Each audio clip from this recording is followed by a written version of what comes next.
fatherhood, a complete and utter maze. A complete and utter maze of energy, implementation, time, effort. And for me, over the 16 years of being a father, I've come down to 3 things that I feel we need to do to really feel fulfilled as being a father. Let's get into them. Welcome to the Rise to Thrive show. I am your host, James Borman. If you are coming through, then please do let me know. What I'd love to hear, if you are a dad or a father, I want you to write in the comments your biggest struggle as a father. Now, I think this is really important to do. Like, I always try to get you to engage here instead of just being a lurker, because I think it's really, really important to bring these things up, because we beat ourselves up as dads, right? Are we doing a good job? Are we saying the right things? Are we teaching the right teachings? You know, on the 23rd of July 2005 at 2028 was when I first become a father to Angelina, my first girl. She's my big girl now, 16, and at college. And at the time I was a very young 27-year-old, mentally, emotionally and physically. I was in J Company in the Royal Marines, aspirations to go and serve special forces and get on the front line and get amongst it. But fatherhood completely changed that. As soon as she came along, I didn't want to be away 10 months of the year. Fast forward a few years, I didn't want to be away from them full stop, so I gave up the career, the dream career for me, the career of a lifetime, I was going to say. And that was because I didn't want to be a weekend dad. I didn't want to do a 700-mile round trip, see them for a day and a half.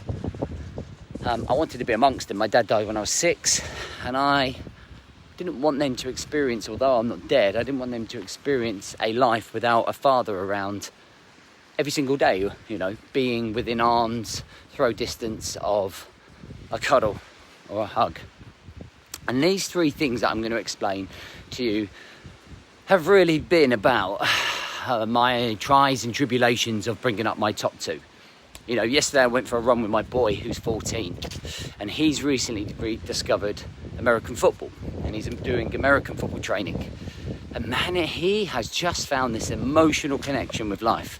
Like, he said to me, I want to show up at school, I want to get my grades, you know, I want to do well in my sports. And since he's been doing it, he's found that connection. Yesterday he was up at 5:30 with me, and we went running. We did a 5-mile run, and last night we was at football training with the lads. Very nerve-wracking for him. Obviously, a lot of the lads are older. It's like a men's team, but it was great to see him there and be there. And the reason I wanted to do this show, because I really feel like I've connected massively with my big 2 recently. And I think to myself, if I didn't make that decision to leave the military, there wouldn't be that connection.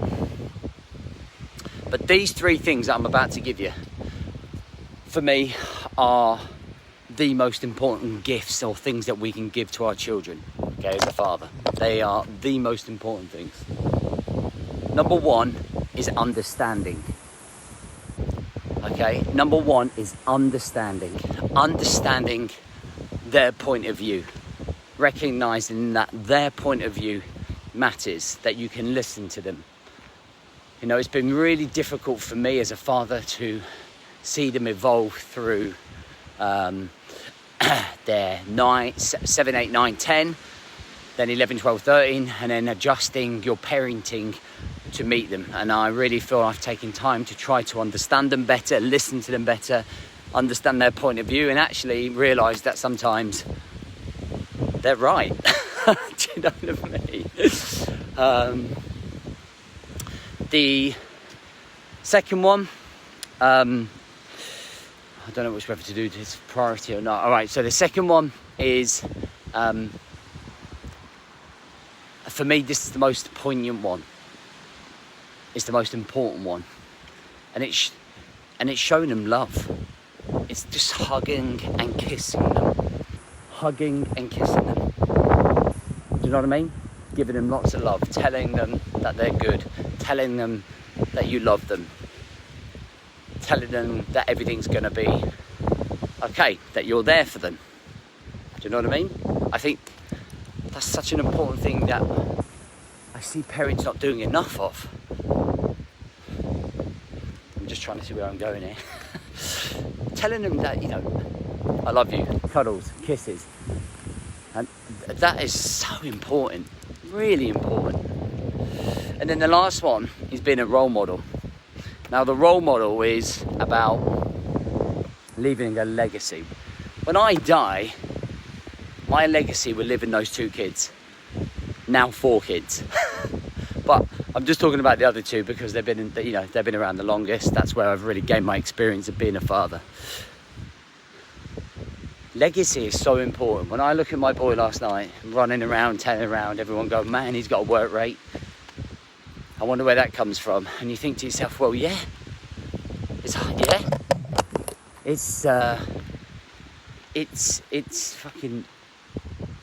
too right. That's the work that I've put into him. And it's really, really important that we nurture that. And there are a lot of lads that I meet along the way who don't always get to see the kids as much as they want to because of whatever situation. And I always think that you've got to hang in on there. You've got to hang in there. You've got to keep doing what you're doing. It's never in a perfect scenario, fatherhood. Sometimes it's harder for others than it is for other people. And I think that if you can just show those things, whether you see them once a month, once a week, every day, just show them love, let them know that you love them. I think also understanding them, listening to them and trying to be the best role model you can be, being the best possible version of yourself for them, for those times that you do see them. I used to sometimes not see my kids for 3-4 weeks. Didn't see them for 6 months when I went into Afghan. And I think you've got to be able to always bring yourself back and always keep those key values and principles in place for when you do see them, and be that role model for them.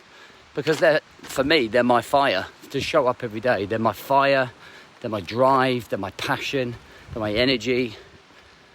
Without them, life would suck. And I joke about saying, oh my God, I could be nearly at retirement in terms of kids, because they're growing up so quick. But I've got a 10-week-old and I've got to go through the whole process again. And I love it, because at 50, I'm going to have a 7-year-old. I'm going to be on my toes, I'm going to feel young. And I just love being a father, right? I love being a father. So listen, anyway, I hope you have a good weekend. I just wanted to share that. I just wanted to, document, I guess, the journey of being a father and talk about it with other fathers and stuff, all in different situations. We've all got different things going on. And the way that we approach things, whatever I say is not right or wrong. It's just a point of view. It's just what I perceive fatherhood to be about. Some people might think differently. But anyway, listen, hope you have an amazing day, weekend, and I'll catch up with you soon.